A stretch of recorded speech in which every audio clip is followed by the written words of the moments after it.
नमस्कार दोस्तों, आप सभी का लॉ सीखो के दैनिक समाचार विश्लेषण में पहला आर्टिकल आज का देखते हैं। ये बात करता है हमारी सेनाओं के बारे में, कैसे सेनाएं अपने आप में आपस में आके काम कर सकती है, जो कि हमारे देश के लिए और सेनाओं के लिए भी काफ़ी अच्छी बात होगी। उस बारे में बात करता है। हाल ही में एक छोटा सा इंसिडेंट हुआ है, उस बारे में भी हम चर्चा करेंगे। उसके बाद में आज का जो हमारा दूसरा आर्टिकल है, ये है यूरोपीय यूनियन के नए कानून के बारे में, जो कि कार्बन उत्सर्जन के संबंध में है और ये किस प्रकार से भारतीय उद्योगों पर प्रभाव डालेगा, उस बारे में हम बात करेंगे कि कैसे ये हमारे लिए थ्रेट और अपॉर्चुनिटी, एक खतरा उसके साथ में एक अवसर दोनों ही लेकर आ रहा है। तो हम एक विस्तृत चर्चा इस आर्टिकल के बारे में करेंगे। चलिए मैं आगे बढ़े उससे पहले मैं अपना परिचय करवाना चाहूँगा। मैं खुशवंत पवार। आप चाहे तो मुझसे ट्विटर और लिंक्डइन पर जुड़ सकते हैं, डिस्क्रिप्शन में आपको इसकी जानकारी मिल जाएगी। अब आते हैं हमारे एमसीक्यू के ऊपर। तो आज का एमसीक्यू ये है कि निम्न में से किस केस में सुप्रीम कोर्ट ने ये कहा है कि यहाँ पर प्रोसीजर सेफगार्ड जो है वो नहीं है सर्विलेंस के संबंध में। तो lack of procedure safeguard in surveillance was observed in which of the following case. आपका ऑप्शन ए है PUCL versus Union of India, option B है justice case Puttaswamy versus Union of India, option C है PUDR versus Union of India, या option D NALSA versus Union of India. जो भी आपका उत्तर हो comment box में ज़रूर लिखिएगा। तो अब आते हैं हमारे डिस्क्रिप्टिव क्वेश्चन के ऊपर। हाल ही में EU के द्वारा कार्बन बॉर्डर एडजस्टमेंट मैकेनिज्म लाया गया है। ये भारत के लिए खतरा और अवसर किस प्रकार से है। भारत अर्थात यहाँ पे जो भारतीय उद्योग है, इंडियन इंडस्ट्रीज है, उनके संदर्भ में आपको बताना है। तो आप आपका उत्तर 250 शब्दों में लिख सकते हैं। चलिए आपको बताना चाहूँगा कि अगर इस वीडियो की आपको PDF चाहिए तो वो आप हमारे टेलीग्राम चैनल से ले सकते हैं। जानकारी आपको डिस्क्रिप्शन में मिल जाएंगी। उसके अलावा आप हमारे इंस्टाग्राम पेज से भी जुड़ सकते हैं। आते हैं हमारे पहले आर्टिकल के ऊपर, जो कि एयरफोर्स और इंडिया की मिलिट्री के बारे में है। तो जैसे हमको पता है हमारे देश में जो सेना है उसके 3 प्रमुख अंग है, हमारी वायुसेना, हमारी जल सेना और हमारी थल सेना। तो हाल ही में IAF air chief marshal RKS Bhadauria जो है, उन्होंने chief of defence staff general Bipin Rawat के एक हाल ही के कमेंट पर उन्होंने यहाँ पर अपनी प्रतिक्रिया दी है। उसको लेकर ही यहाँ पर हमारा आर्टिकल का आज का डिस्कशन रहेगा। तो क्या कहा था जनरल बिपिन रावत ने? जनरल बिपिन रावत ने यहाँ पर बताया था कि जो IAF है ये एक सपोर्टिंग आर्म है। तो कहीं ना कहीं एयरफोर्स के जो चीफ है उन्हें इनका ये कमेंट अच्छा नहीं लगा और इन्होंने एक यहाँ पर रिबर्ट इसे कहा है, इस पर अपनी प्रतिक्रिया दी है। अब इस मुद्दे से ये बात छिड़ गई है कि एयरफोर्स की अगर हम हमारी स्थिति देखें तो भारत में एयरफोर्स, हमारी एयरफोर्स जो है, हवाई सेना जो है, जो हमारी वायुसेना है, ये कितनी ज़रूरी है। तो अगर हम देखें तो ज़रूरी काफ़ी है, लेकिन यहाँ पर हमें काफ़ी कमियाँ देखने को मिलती है। जैसे 25% ऑफ फाइटर स्क्वाड्रोन्स जो है, इसका शॉर्टेज हमें देखने को मिलता है। जो स्क्वाड्रोन फाइटर है इनकी 25% मतलब 1/4 तक की यहाँ पे कमी है। उसके अलावा अगर हम देखें तो देश में 400 पायलट्स की कमी है, जो कि अपनी ऑथराइज्ड स्ट्रेंथ से 10% खाली है। उसके अलावा यहाँ पे will affect credibility to deter adversaries. तो यहाँ पर कहीं ना कहीं ये हमारी वायुसेना की जो परफॉर्मेंस है, जो स्थिति है, उसको कमज़ोर करता है। तो इसके सॉल्यूशंस क्या हो सकते हैं, इसके उपाय क्या हो सकते हैं? सबसे पहले common understanding of the nuances of military air power, nor air arm figure among top 10 air forces. जब भी हम भारतीय वायुसेना की बात करें तो हमें ये समझना ज़रूरी है कि ये विश्व की 10 टॉप एयर फोर्सेस में से एक है। तो यहाँ पर हमें इनका महत्व समझना भी ज़रूरी है। साथ ही साथ अगर यहाँ पर कुछ कमियां रह रही है, अगर यहाँ पे इनको कुछ दिक्कतों का सामना करना पड़ रहा है, तो हमें इसे भी एड्रेस करने की आवश्यकता है। उसके अलावा confidence need to be developed that rightly staffed apex joint organisation can draw up professional operation plans for air power. उसके अलावा ज़रूरत है कि जो हमारी एयरफोर्स है उसमें जो हमारा ह्यूमन रिसोर्स है, हमें इसे कंटिन्यूसली प्रोफेशनल रूप से इसकी ट्रेनिंग करवाना चाहिए। उसके साथ ही साथ हम जिन लोगों को ले रहे हैं वो भी rightly staffed apex joint organisation होना चाहिए, जो कि एयर पावर का सही तरीके से, हमारी वायु सेना का सही तरीके से इस्तेमाल कर सके। उसके अलावा तालमेल की बात की गई है, सिनर्जी की बात की गई है।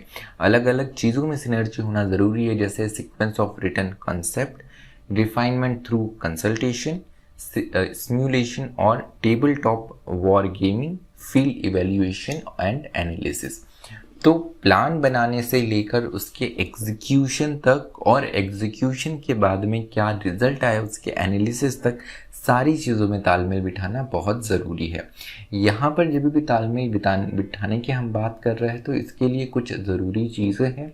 सबसे पहले सर्विस डेवलप कैपेसिटीज़, मतलब यहाँ पर नेशनल सिक्योरिटी स्ट्रेटजी बनाने की एक कंप्रिहेंसिव नेशनल सिक्योरिटी स्ट्रेटजी की आवश्यकता है, जो कि यहाँ पर जो हमारी कैपेसिटीज़ है इसको बढ़ाने में मदद करें, हमारी क्षमताओं को बढ़ाने के लिए मदद करें। उसके अलावा need to transform professional education and inter service employment, तो हमारी जो सेनाएं हैं इनमें प्रोफेशनल एजुकेशन और बढ़ाने की आवश्यकता है। साथ ही साथ यहाँ पर जैसे हमने देखा कि इस सरकार के द्वारा चीफ ऑफ डिफेंस स्टाफ बनाए गए और उसमें पहला अपॉइंटमेंट जो था वो थल सेना कि उस समय के जनरल बिपिन रावत जी का था।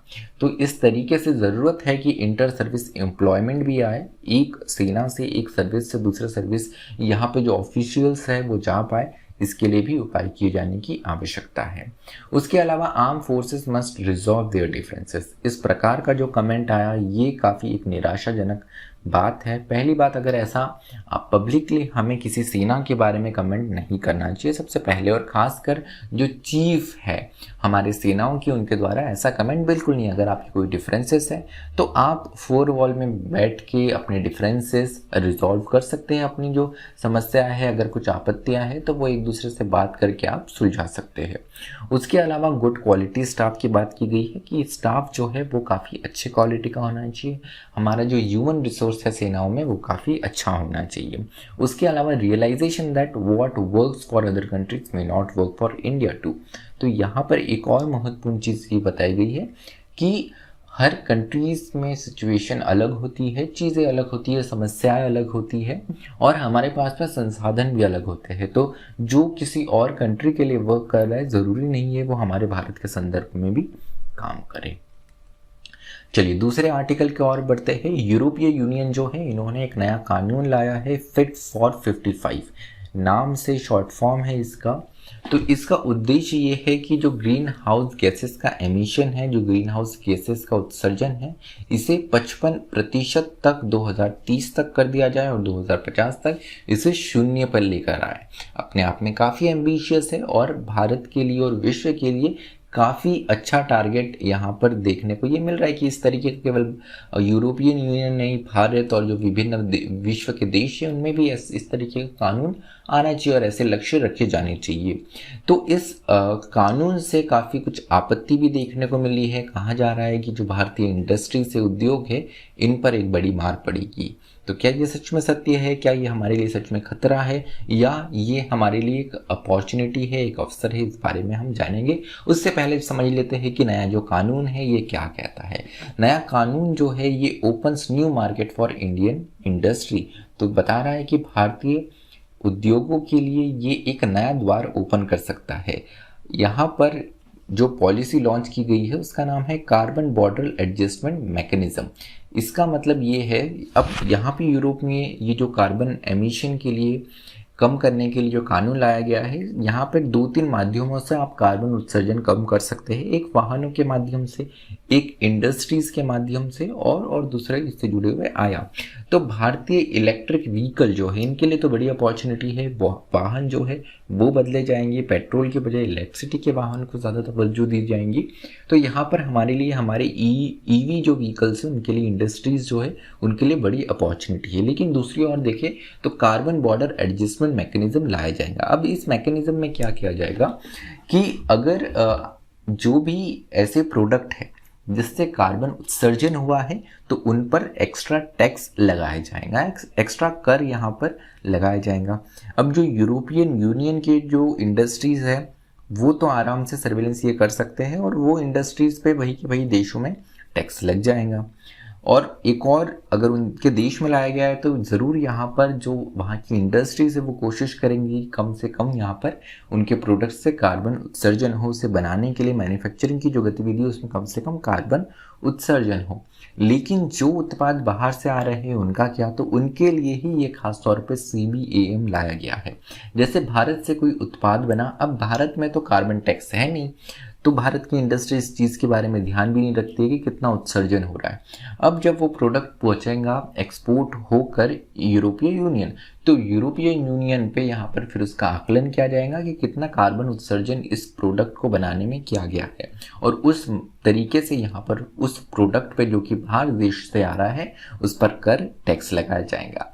अब यहाँ पर कहीं ना कहीं ये जो प्रभाव है सबसे ज़्यादा बढ़ेगा उन प्रोडक्ट्स पे जो कि एनर्जी इंटेंसिव है, जिन्हें बनाने के लिए ऊर्जा का काफ़ी ज़्यादा इस्तेमाल होता है, जैसे आयरन हो गया, स्टील, एल्यूमिनियम, सीमेंट, फर्टिलाइज़र और इलेक्ट्रिसिटी।